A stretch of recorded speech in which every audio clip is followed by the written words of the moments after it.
how you doing? Time for another video of vintage TV and radio stuff. And today we're actually doing a tape recorder, as you can see. This is an old Panasonic from back in the 70s. It's the model RQ-209DAS with auto stop.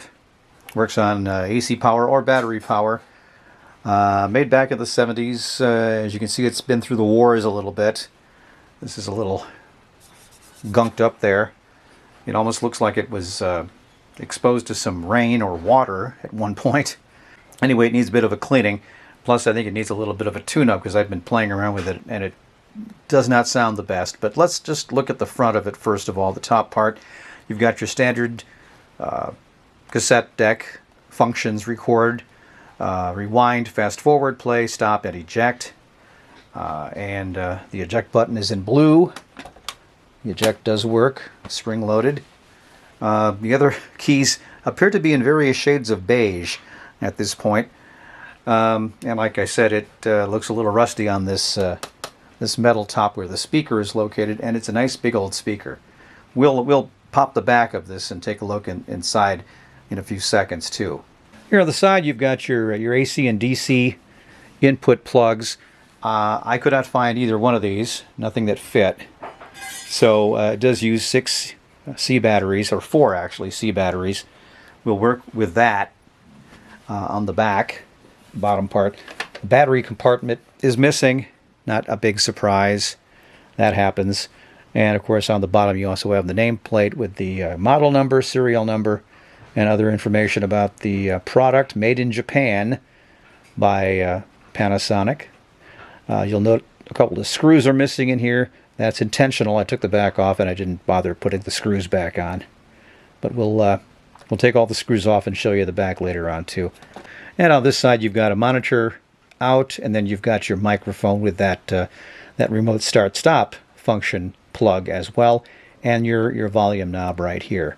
And of course the handy carrying handle as well. This thing, by the way, weighs a ton. It is really hefty. In fact, I compared the weight of this tape recorder, which is almost 4 pounds, to a newer model Radio Shack tape recorder here. And yeah, this is much lighter than that Panasonic unit. Yeah, if you had to use this as a blunt instrument, it would work just fine, especially with that carrying handle. You could get a good swing going with that. So what I'm going to do now is I'm going to put some C batteries in here, and we're going to see if this thing can go through some paces as far as rewinding and fast forwarding and playing and even recording, I guess, for that matter. All right, so as a bit of a comparison here, I'm going to be playing back something on this newer Radio Shack cassette player so we can hear what it really sounds like, and then we'll play it back on the Panasonic and see what the comparison is here, if it sounds the same or if it's slower, faster, what have you. Comes out, especially a GM, and says this, that's going to happen. He'll get run out of Green Bay as far as I'm concerned, because then his word is zero. It's nothing, no matter what he says. Okay. Some advice from a sports talk station. And I'll rewind that. Eject. All right, pop it in here. Batteries are in, by the way. I'll hit play. And right off the bat, you hear something, but nothing is moving. So let's...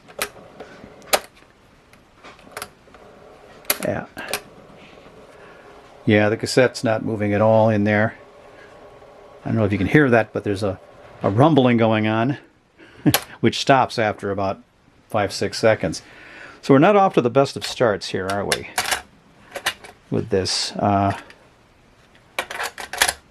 Actually, this was playing earlier, so maybe we play around with it a little bit. Still not functioning here. Well, let's go ahead and pop the back off of the Panasonic, and we'll see if we can see if there's a loose belt or something to that effect. That's my guess, at least. Okay, I removed, or loosened up actually, a couple of really little screws right down here.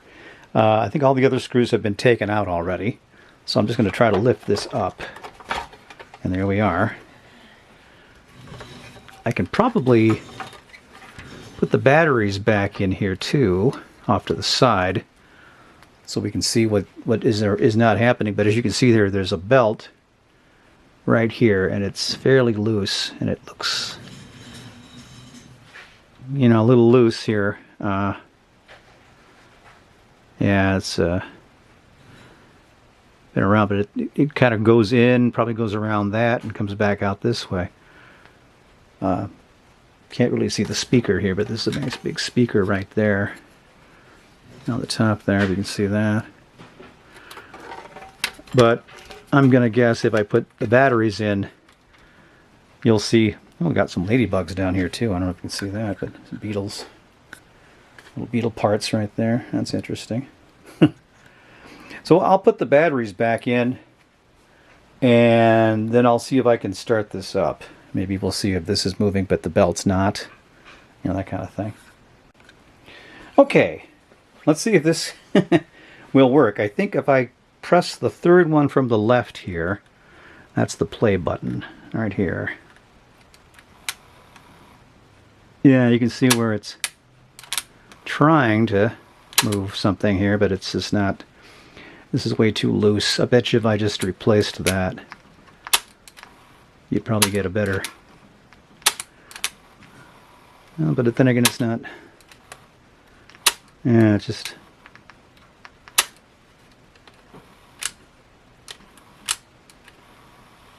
Here we go.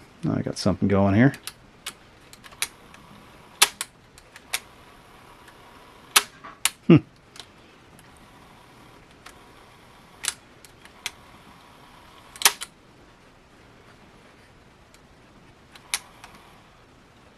Yeah, it just doesn't want to keep going here for some reason.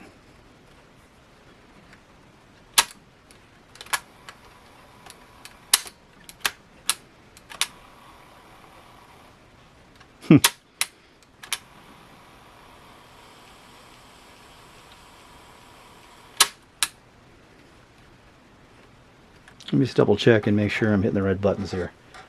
Third one in.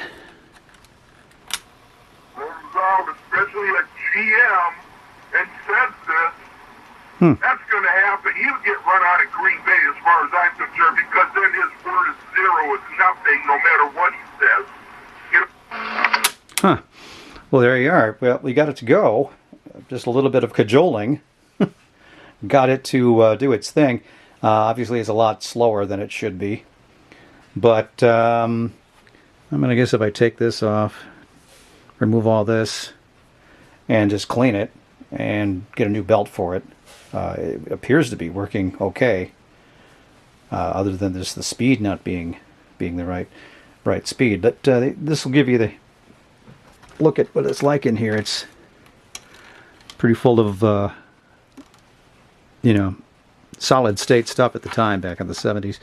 By comparison, if I took this off, I'm sure it would be a whole different ball game to a certain extent. But in any event, let me see if I can just twist this back around like this. And put the cover back on a little bit. Or not. No, at least flip it back over for you to see it. Yeah, it's the Panasonic RQ-209DAS cassette recorder player made by Panasonic with the old Panasonic logo there from back in the 70s. And that is our video for today. If you have any questions or comments, leave them below. If you like the video, go ahead and like her.